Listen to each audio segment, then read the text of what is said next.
Quan here from Bam Racing. Today I just wanted to give you guys a few tips and tricks to look for when buying a used bike. So the first thing you may be wondering is my dirt bike in the house? Yes, my dirt bike is in the house. Why is my dirt bike in the house? Because my wife loves me, and I mean really loves me, and I love her too. So we're down here on the floor. Are we protesting climate change? No, we are not. We are on the floor because this is where you can check out your oil drain bolt. Very crucial to check out the oil drain bolt when buying a used bike. Here is our oil drain bolt. As we can see here, maybe a little dirty up under there, but there is no JB Weld around it. It's holding the oil that is in the cases, and it is not leaking or dripping or anything of the sort. And that is excellent. That is exactly what we want.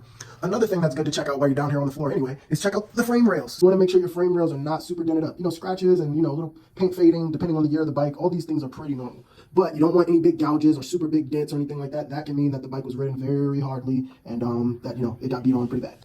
Number 3, we have your air filter. Always want to check your air filter. This actually probably would be number 1 or 2, but I always like to make sure that I remind myself to check that drain bolt. So I would take my seat off, but I do not feel like it. You want to check that air filter out, and you want to make sure it's not dirty. Number 4, we have the radiators. Always want to make sure your radiators are nice and straight. Make sure the fins aren't all bent up. Make sure the radiator is properly working. And number 5, front and rear rotors and brake pads. That way you make sure you can stop. All right, guys. Hopefully you can use these tips and they help you find a good running bike.